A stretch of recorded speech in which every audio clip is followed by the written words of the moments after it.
আজকে আমরা একটা বেশ জটিল আর বলা যায় সংবেদনশীল বিষয় নিয়ে কথা বলবো, হিন্দুত্ব আর উগ্রপন্থা। আমাদের কাছে the anatomy of Hindutva and radicalisation শিরোনামে একটা বিশ্লেষণ আছে। তো আজকে আমাদের মিশন হলো এই লেখাটার ভেতর থেকে মানে মূল নির্যাসটুকু বের করে আনা, বোঝার চেষ্টা করব কিভাবে একটা প্রাচীন সহনশীল ধর্মবিশ্বাসকে একটা আধুনিক বেশ আগ্রাসী রাজনৈতিক হাতিয়ারে পরিণত করা হয়। আর এই আলোচনাটা ঠিকভাবে শুরু করতে গেলে আমাদের প্রথমেই দুটো শব্দের জট ছাড়াতে হবে, যে দুটোকে আমরা প্রায় গুলিয়ে ফেলি: উগ্রবাদ আর সন্ত্রাসবাদ। এই বিশ্লেষণে খুব পরিষ্কারভাবে এদের পার্থক্যটা তুলে ধরা হয়েছে, আর এটা বোঝাটা পুরো বিষয়টার গভীরে যাওয়ার জন্য খুব জরুরি। ঠিক, কারণ শব্দ দুটো শুনলে মনে হয় প্রায় একই জিনিস, কিন্তু আসলে তা নয়। তাহলে উগ্রবাদ বা এক্সট্রিমিজম বলতে ঠিক কি বোঝানো হচ্ছে এখানে? ধরুন, উগ্রবাদ হলো একটা মানসিক বা আদর্শিক অবস্থান। এটা একটা বিশ্বাস, এমন একটা বিশ্বাস যেখানে কোনো একটা গোষ্ঠী মনে করে তাদের ধর্ম, জাতি বা আদর্শই একমাত্র শ্রেষ্ঠ এবং বাকি সবাই হয় ভুল নয়তো শত্রু। আর নিজেদের এই শ্রেষ্ঠত্ব প্রতিষ্ঠা করার জন্য বা লক্ষ্য পূরণের জন্য যদি হিংসার দরকার হয়, তাহলে সেই হিংসাটাকেও তারা নৈতিকভাবে সঠিক বলে মনে করে।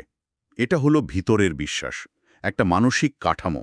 আচ্ছা, তার মানে এটা মূলত একটা চিন্তার জগৎ। কেউ যদি মনে মনে বিশ্বাস করে যে তার দল ছাড়া বাকি সবাই নির্মূল হয়ে যাওয়া উচিত, সেটা হলো উগ্রবাদ। একদম। কিন্তু সে যখন সেই বিশ্বাসের ভিত্তিতে একটা দল তৈরি করে, বোমা বানাতে শুরু করে বা কোনো হামলার পরিকল্পনা করে, তখন সেই চিন্তাটা কাজের জগতে চলে আসে। আর তখনই সেটা সন্ত্রাসবাদ বা টেরোরিজমের দিকে গড়ায়। সন্ত্রাসবাদ হলো সেই উগ্রবাদী আদর্শের সহিংস প্রয়োগ, যার মূল উদ্দেশ্য হল সাধারণ মানুষের মধ্যে ভয় তৈরি করে একটা রাজনৈতিক লক্ষ্য হাসিল করা। এই বিশ্লেষণে একটা লাইন আছে যেটা আমার কাছে অসাধারণ লেগেছে। বলা হচ্ছে, সব উগ্র সংগঠন সন্ত্রাসী নয়, কিন্তু সব সন্ত্রাসী সংগঠনই উগ্র। হুম এটাতে তাহলে পুরো সমীকরণটাই পরিষ্কার করে দিচ্ছে। হুম একটা গ্রুপ হয়তো চরমপন্থী ধারণা পোষণ করে, কিন্তু সক্রিয়ভাবে বোমা ফাটাচ্ছে না। কিন্তু যারা বোমা ফাটাচ্ছে তাদের পেছনে কোনো না কোনো চরমপন্থী বা উগ্র বিশ্বাস থাকবেই। ঠিক তাই। আর এই ভিত্তিটা মাথায় রাখলে হিন্দু ধর্ম আর হিন্দুত্বের মধ্যে যে পার্থক্যটা এই বিশ্লেষণে টানা হয়েছে, সেটা বুঝতে খুব সুবিধা হবে। হ্যাঁ, এখানেই তো আসল বিষয়টা। সাধারণভাবে তো হিন্দু ধর্ম আর হিন্দুত্বকে একই জিনিস বলে মনে করা হয়, কিন্তু এই লেখাটা বলছে এদের মধ্যে আকাশ-পাতাল তফাত। একদিকে আছে হিন্দু ধর্ম, যাকে একটা বহুত্ববাদী সহনশীল দর্শন হিসেবে দেখানো হয়েছে। ঋগ্বেদের সেই বিখ্যাত কথাটা তো আমরা সবাই জানি, একং সদ বিপ্রা বহুদা বদন্তি, মানে সত্য এক, কিন্তু জ্ঞানীরা তাকে বিভিন্ন নামে ডাকেন। অর্থাৎ এখানে ভিন্ন মত বা ভিন্ন পথের প্রতি একটা সহজাত সম্মান রয়েছে। অহিংসা, আত্মনিয়ন্ত্রণ, মোক্ষ, এসব হলো এর আধ্যাত্মিক ভিত্তি। কিন্তু হিন্দুত্ব এটা কোনো প্রাচীন ধর্ম নয়। এই বিশ্লেষণে খুব স্পষ্টভাবে বলা হচ্ছে এটা ১৯-২০ শতকে তৈরি হওয়া একটা আধুনিক রাজনৈতিক মতাদর্শ। এর জন্মই হয়েছে একটা নির্দিষ্ট রাজনৈতিক উদ্দেশ্য নিয়ে। আর সেই উদ্দেশ্যটা কি? উদ্দেশ্যটা হল ভারতকে একটি হিন্দু রাষ্ট্র হিসেবে প্রতিষ্ঠা করা। এই মতাদর্শের মূল ভিত্তিটাই হল এক ধরনের সাংস্কৃতিক জাতীয়তাবাদ, যেখানে ভারতীয় পরিচয়ের সঙ্গে হিন্দু পরিচয়কে এক করে দেখা হয়। আর যখনই এটা করা হয়, তখনই দেশের সংখ্যালঘু, যেমন মুসলিম বা খ্রিস্টানরা, স্বাভাবিকভাবেই অন্য বা আউটসাইডার হয়ে যায় আর কি। তাদের দেশপ্রেম বা জাতীয় পরিচয়ের প্রতি আনুগত্য নিয়ে প্রশ্ন তোলা হয় আর কি। তার মানে ধর্ম যেখানে ব্যক্তিগত বিশ্বাস আর আধ্যাত্মিকতার ব্যাপার, হিন্দুত্ব সেখানে একটা রাজনৈতিক কর্মসূচি। এটা একটা গুরুত্বপূর্ণ পয়েন্ট। এর মানে হলো একজন হিন্দু ধার্মিক হতে পারেন, কিন্তু তিনি হিন্দুত্ববাদী নাও হতে পারেন। আবার উল্টোটাও সত্যি, অবশ্যই। আর এ ধরনের রাজনৈতিক মতাদর্শ তো আর শূন্য থেকে জন্মায় না। এর পেছনে একটা বড় ঐতিহাসিক প্রেক্ষাপট কাজ করেছে, যার দিকে এই বিশ্লেষণটি আমাদের নজর কাড়ছে। বিশেষ করে ব্রিটিশ ঔপনিবেশিক শাসনের ভূমিকা। তাদের সেই বিখ্যাত ডিভাইড অ্যান্ড রুল বা ভাগ করো আর শাসন করো নীতি, তাই তো? হ্যাঁ, তবে তার থেকেও গভীরে গিয়ে দেখতে হবে, ব্রিটিশরা আসার আগে মানুষের পরিচয়গুলো অনেক বেশি স্থানীয় বা আঞ্চলিক ছিল। কেউ হয়তো নিজেকে একজন বাঙালি শৈব হিসাবে পরিচয় দিত, আরেকজন হয়তো মারাঠি বৈষ্ণব। ব্রিটিশরাই প্রথম তাদের প্রশাসনিক সুবিধার জন্য বিশেষ করে আদমশুমারির মাধ্যমে ধর্মকে একটা কঠোর সর্বভারতীয় পরিচয়ে পরিণত করে। হঠাৎ করে হিন্দু আর মুসলিম দুটো বিরাট একে অপরের প্রতিযোগী গোষ্ঠী হিসেবে প্রতিষ্ঠা পেল। কিন্তু ব্রিটিশরা তো চলে গেছে ৭০ বছরেরও বেশি হয়ে গেল। এই বিভাজনটা এখনও এত শক্তিশালী হয়ে রইল কেন? সূত্রের বিশ্লেষণে কি এর কোনো কারণের দিকে ইঙ্গিত করা হয়েছে? একটা চমৎকার প্রশ্ন। বিশ্লেষণটা বলছে, ব্রিটিশরা যে কাঠামোগত বিভাজনটা তৈরি করে দিয়ে গিয়েছিল, স্বাধীনতা পরবর্তী সময়ে আমাদের নেতারা সেটাকে পুরোপুরি ভাঙতে পারেননি। নতুন রাষ্ট্র তৈরি হলো, কিন্তু রাষ্ট্রীয় পরিচয়ের সঙ্গে ধর্মীয় পরিচয়ের একটা দ্বন্দ্ব রয়েই গেল। এর সাথে যোগ হলো ব্যাপক দারিদ্র্য, বেকারত্ব আর সামাজিক অনিশ্চয়তা। আর এই শূন্যস্থানটাই উগ্রপন্থার বেড়ে ওঠার জন্য আদর্শ পরিবেশ তৈরি করে দিল। ঠিক তাই। যখন লক্ষ লক্ষ তরুণ তাদের ভবিষ্যৎ নিয়ে হতাশায় ভোগে, তখন তাদের একটা সহজ শত্রু ধরিয়ে দেওয়া খুব সোজা। বলা হয়, তোমাদের এই দুরবস্থার জন্য দায়ী হল ওরা। এই ওরা ক্যান বি এনি সাবমাইনরিটি কমিউনিটি। তখন নিজের ব্যর্থতার যন্ত্রণাটা অন্যের প্রতি ঘৃণায় পরিণত হয়, আর এই ঘৃণাটাই উগ্র সংগঠনগুলোর মূল পুঁজি। বিষয়টা তাহলে বেশ পরিকল্পিত। এই লেখাটিতে এ ধরনের সংগঠনগুলোর কিছু সাধারণ বৈশিষ্ট্যের কথা বলা হয়েছে। আমার কাছে মনে হয়েছে এগুলো যেন একটা র্যাডিক্যালের প্লেবুকের মতো। প্রথমটা হলো ভয়ের রাজনীতি। হ্যাঁ, একটা নিরাপত্তাহীনতার অনুভূতি তৈরি করা। হিন্দুরা বিপদে আছে, আমাদের সংস্কৃতি ধ্বংস হয়ে যাচ্ছে, ওরা জনসংখ্যা বাড়িয়ে দেশ দখল করে নেবে, এই ধরনের একটা আতঙ্ক ছড়ানো হয়। এই ভয়টা বাস্তব হতে পারে, আবার কাল্পনিকও হতে পারে, কিন্তু ভয়টা একবার মানুষের মনে ঢুকিয়ে দিতে পারলে তাদের যে কোনো দিকে চালিত করা যায়। আর এই ভয়কে সত্যি বলে প্রমাণ করার জন্য দ্বিতীয় বৈশিষ্ট্যটা কাজে লাগানো হয়, ইতিহাসের একটা নির্বাচিত বা বলা যায় বিকৃত ব্যাখ্যা। যেমন মধ্যযুগের মুসলিম শাসনকে দেখানো হয় কেবলই অত্যাচার, মন্দির ভাঙা আর ধর্মান্তরের গল্প হিসেবে।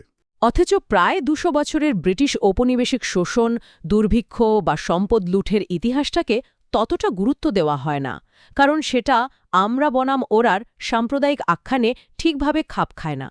ইতিহাস থেকে শুধু সেই অংশগুলোই তুলে আনা হয় যা বর্তমানের বিভাজনকে উস্কে দিতে সাহায্য করে।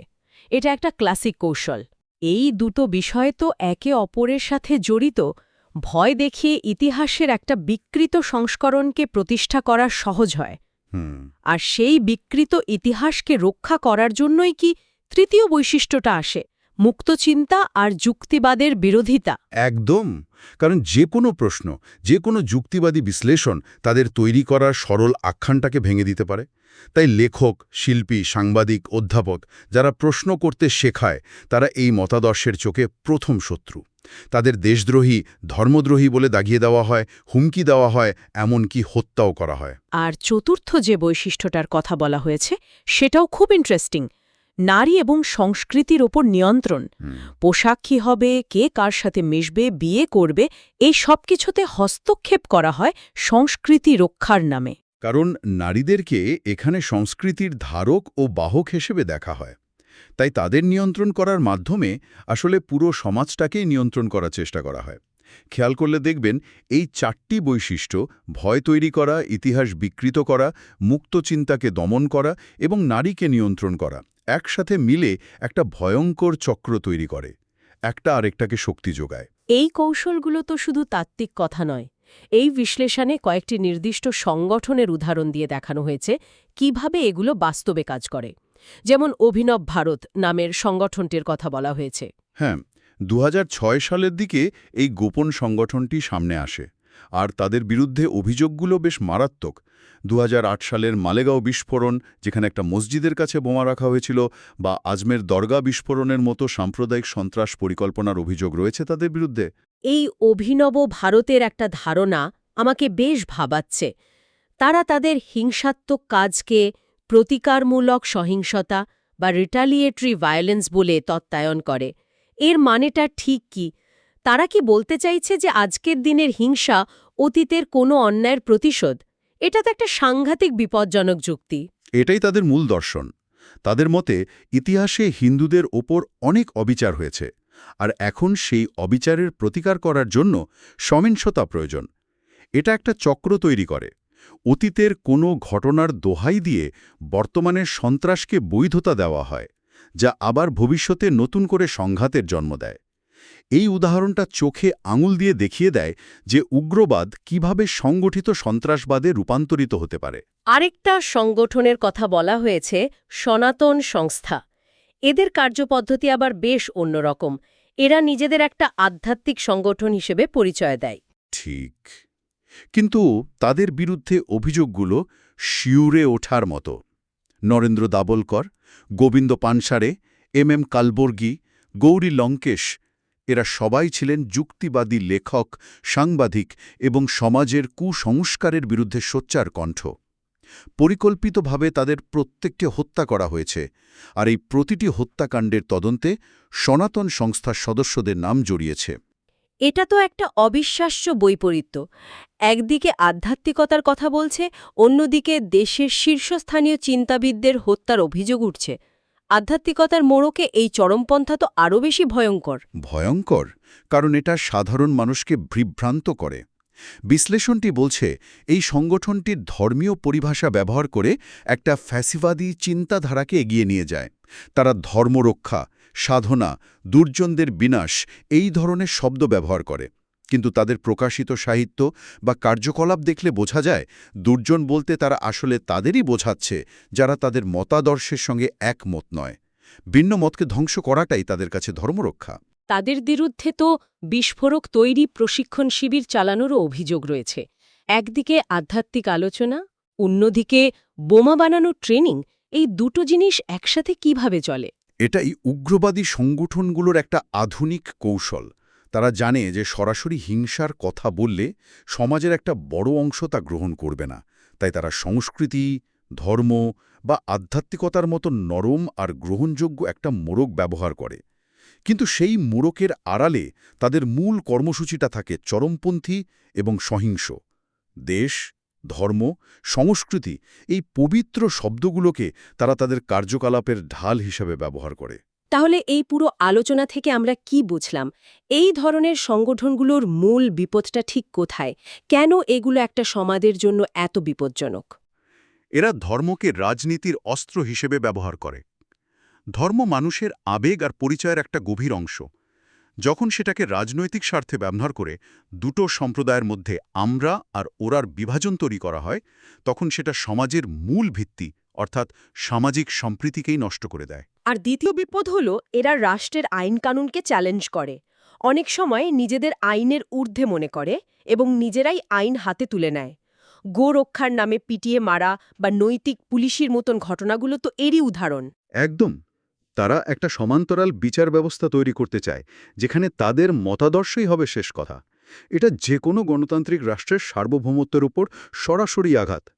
আর তৃতীয় এবং হয়তো সবচেয়ে দীর্ঘমেয়াদী বিপদ হল এরা ভবিষ্যৎ প্রজন্মকে ঘৃণার শিক্ষায় শিক্ষিত করে। স্কুলের পাঠ্যবই পরিবর্তন করা থেকে শুরু করে সোশ্যাল মিডিয়ার মাধ্যমে ভুয়া খবর আর বিদ্বেষ ছড়ানো সবকিছুর মাধ্যমে তারা একটা এমন প্রজন্ম তৈরি করতে চায় যারা ছোট থেকে অন্য সম্প্রদায়কে শত্রু হিসেবে দেখতে শিখবে। এর ফল তো সাংঘাতিক। একটা গোটা প্রজন্ম যদি ঘৃণা আর বিভাজনের মানসিকতা নিয়ে বড় হয়, তাহলে একটা বহুত্ববাদী, বৈচিত্র্যময় সমাজের ভবিষ্যৎ কি হবে? এটা তো সমাজকে ভেতর থেকে ক্ষয় করে দেওয়ার মতো। এইটাই মূল কথা। এই ঘৃণা আর বিভাজনের রাজনীতি শুধু বর্তমানের জন্য বিপজ্জনক নয়, এটা ভবিষ্যতের জন্য একটা বিষাক্ত উত্তরাধিকার রেখে যায়, যা থেকে মুক্তি পাওয়া খুব কঠিন। আজকের এই আলোচনা আমরা দেখলাম কিভাবে দুটো শব্দের পার্থক্য দিয়ে শুরু করে একটা জটিল বিষয়কে ধাপে ধাপে বোঝা যায়। হিন্দু ধর্মের আধ্যাত্মিক দর্শন থেকে হিন্দুত্বের রাজনৈতিক মতাদর্শের উত্থান, এর পেছনের ঐতিহাসিক কারণ এবং নির্দিষ্ট সংগঠনের কার্যাবলীর মাধ্যমে পুরো ছবিটা অনেক পরিষ্কার হল। এই বিশ্লেষণটি আমাদের এটাই দেখালো যে কিভাবে একটা রাজনৈতিক মতাদর্শ ধর্মকে ঢাল হিসাবে ব্যবহার করে সমাজে বিভেদ তৈরি করতে পারে, আর কিভাবে আধ্যাত্মিকতার মোড়কের আড়ালে সবচেয়ে চরমপন্থী কার্যকলাপ চালানো সম্ভব। সমস্যাটা কোনো একটি নির্দিষ্ট ধর্মকে নিয়ে নয়, সমস্যাটা হলো ধর্মকে রাজনৈতিক উদ্দেশ্যে ব্যবহার করা নিয়ে। আলোচনা শেষে একটা প্রশ্ন মাথায় ঘুরছে। একটি বহুত্ববাদী সমাজে যেখানে নানা ধর্ম আর মতের মানুষের বাস, সেখানে এই ধরনের উগ্র মতাদর্শের মোকাবিলা করার সবচেয়ে কার্যকর উপায় কি হতে পারে? এমন একটা উপায় যেখানে একদিকে মত প্রকাশের স্বাধীনতাও থাকবে, আবার অন্যদিকে সমাজের সুরক্ষাও নিশ্চিত করা যাবে। এই দুয়ের মধ্যে ভারসাম্য রাখাটা আজকের দিনে হয়তো সবচেয়ে বড় চ্যালেঞ্জ।